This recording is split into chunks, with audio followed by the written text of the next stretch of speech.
Hello to all my friends and family, and welcome to this episode of Jim's 5am Club.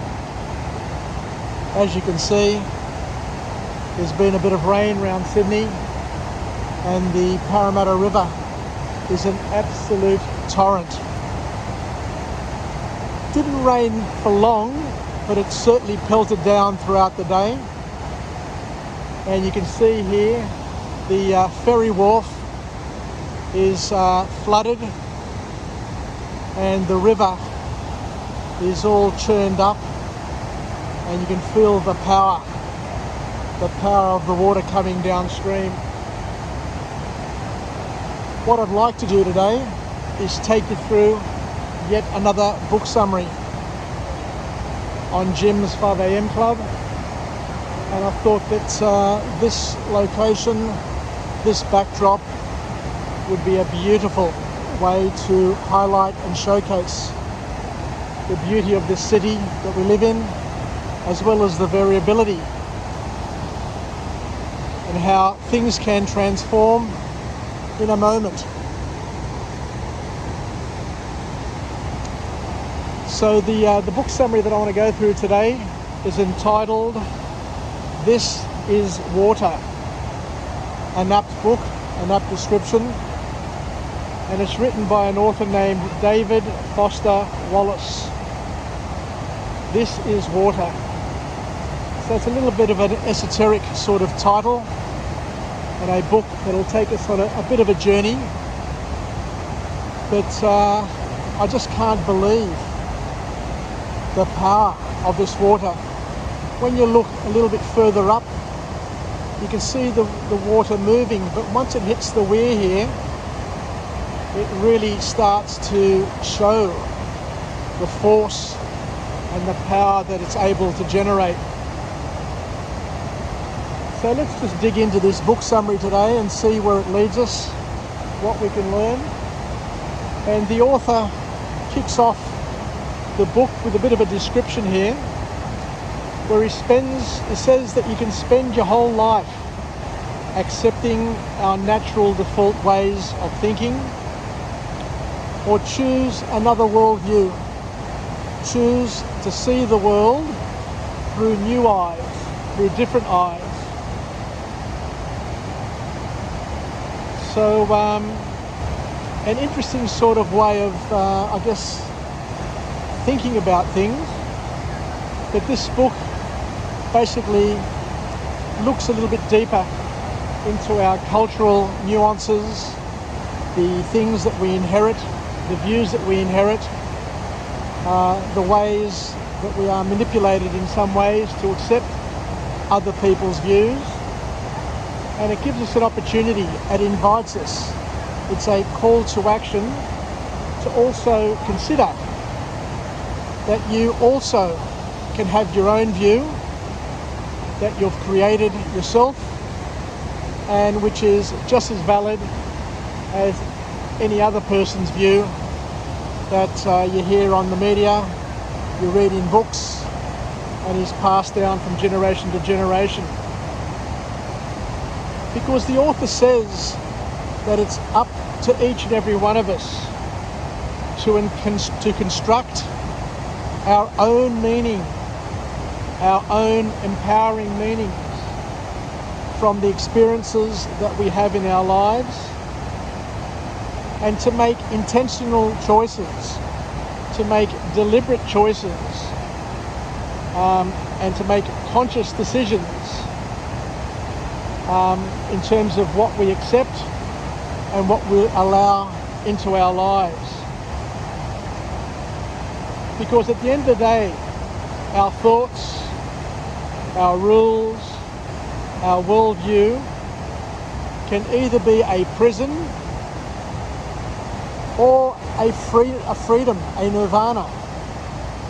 But it's up to us to choose those thoughts and how we see the world, and to make sure that we don't get trapped in a way of thinking that is not of our choice, that traps us, that enchains us, that confines us in a thought set, in a mindset that limits us and doesn't allow us to live freely, openly, and to express our birthright. The author goes on to say that most of our thoughts are very biased. They're wrong and in many ways completely out of proportion to reality.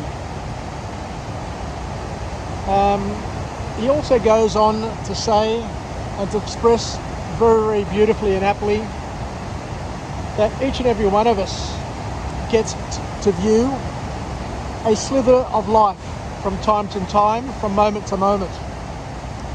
We all get to live a different past, a different present. I'm here, you're somewhere else. And of course, we're all going to live a completely different future. But along the way, throughout the moments in our lives, we're going to express and experience different slithers of reality. And these slithers that we get to experience will shape our experiences, will shape our worldview, and will shape the way we accept, appreciate, and receive other slithers of information, other slithers of reality. But we shouldn't be limited to our own slithers of reality, according to this author, but to know that there is life, there is opinion, there is reality, which is completely outside our vision. The author goes on to say that each and every one of us, in general, our default setting is that we are very self-centered, and we view the whole world, we view many experiences through this self-centeredness that we are infected with. And this lens impacts the way we experience things, the way we see things, either positively, negatively, in an empowering way, or in a disempowering way. So the call to action from this book, from this author, is an invitation for us to move away from that self-centeredness and to be part of this flow, to be part of this river of consciousness which can take us from place to place and to different destinations, but of course to enjoy, to appreciate, and live every moment of that journey. So it's quite a profound sort of point that this author's making, that most of our lives, most of our views, most of our worldview is based and revolves around our self-centeredness. Just sit and think about it. The things that impact us, the things that excite us, most people seem to just think about themselves in a selfish way and not to look at what is going on around them from a holistic perspective, to be able to put things into perspective and to understand that there is more, there is absolutely more to our world than just our own view and our selfish self-centeredness. It's only when you go outside your self-centeredness, according to the author, that you can start to appreciate and start to feel a better adjustment. And it's said that people who are not self-centered and not selfish are well adjusted. So where's this leading us? What is this author telling us? So basically what we're talking about here is to learn how to think, how to control what you know and how you think, is the key message, where we choose, where we can learn to choose what to focus on rather than have our focus directed by other people or impacted unduly or out of proportion by our culture, the things that we've inherited, our religion, our families, and all of those other things. So it's all about building your own set of values, aligning them in a way which are congruent with the things that you do, and to do it in a non-self-centered way, to relieve yourself from the tyranny of selfishness, and to look at doing more about others rather than doing things of ourselves. Because the author goes on to say that many of us are imprisoned by our modes of worship. People worship money, people worship fame, people worship beauty. And these forms of worship, according to this author, can be conscious, but they can also be subconscious. Things that are happening in the background, in our subconscious minds. Things that are beyond our ability to see, to feel, and to alter. And this, according to the author, is called our default setting. A setting that we can't really change readily because it's sitting there working in automatic mode, below the surface, away from our reach and away from our awareness to a certain extent. And this is where the author goes on to say that it's really important to understand the importance and the value of education, because education, an educated mind, has nothing to do with the grades or degrees that you accumulate over the years, but everything to do with simple awareness. Aware with what is real and what is essential in our lives, and being aware of the things that distract us and take us away from our natural purpose, our natural goal, and our natural being.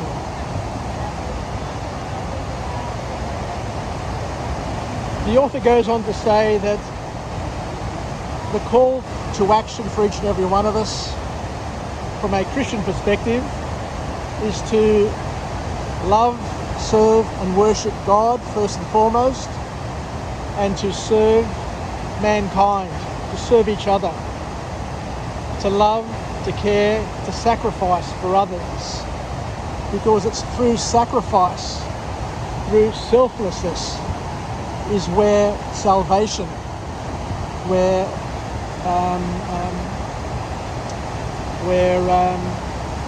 fulfillment is gained and achieved.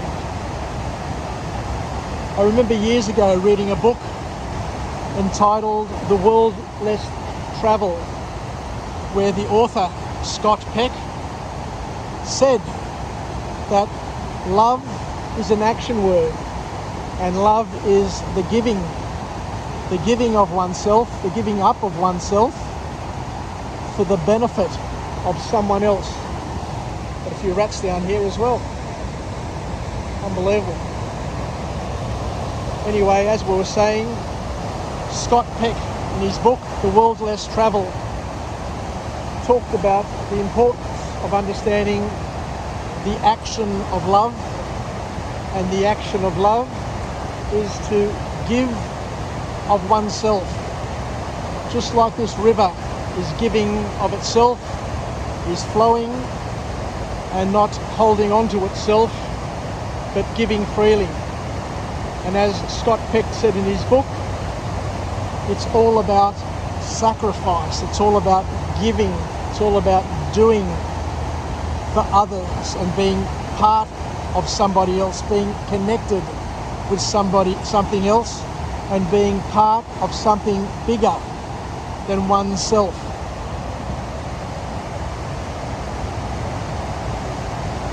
So the author then goes on to say, and we're about to finish this book summary, and he goes on to say that we need to be a lot more selective and a lot more discerning with what we do and what we think about, because it has a great impact not only on ourselves but also on those around us.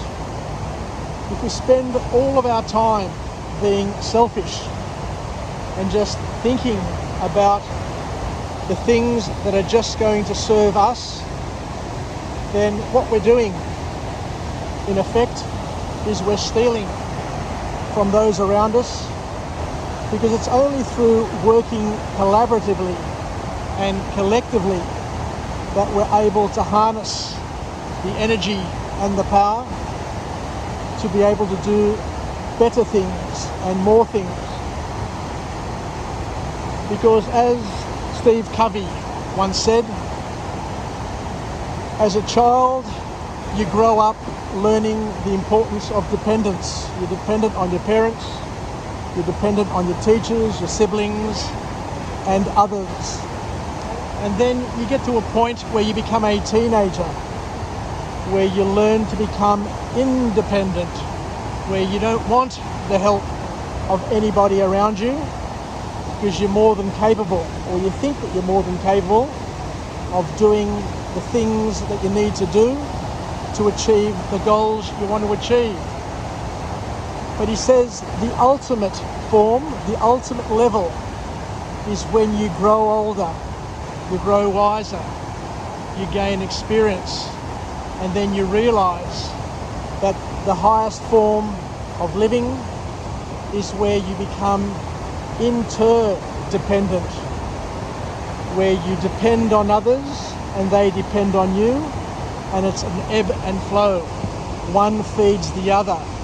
We work together, we collaborate, we cooperate to be able to achieve a lot more than if we're doing things on our very, very own. You can see up here on this side that the Parramatta River has reached the other bank. On the other side there is a bank with a footpath and playground and chairs, and they're all underwater. So it's really rushing. What I find amazing is when you look at the river up here, it just looks calm, peaceful and relaxed. But once you get over the weir and it becomes a little bit more shallow, the absolute power of this waterway is just phenomenal. It's just unbelievable to see the power of this river just rushing as it goes over the weir here at Parramatta, the causeway or the floodway, whatever it's called.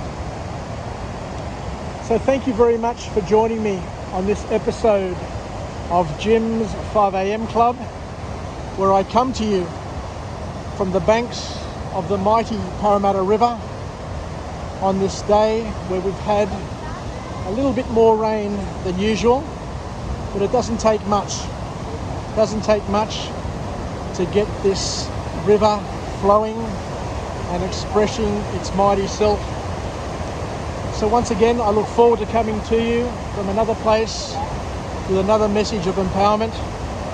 And today we've just done another book summary entitled This is Water by the author David Foster Wallace, where hopefully we've picked up a few new life hacks that we can incorporate in our day, in our schedule, and things that can help improve us. Wishing you all the very best, This is Jim from Jim's 5am Club, signing off on yet another adventurous excursion. Yassas, take care, and bye for now.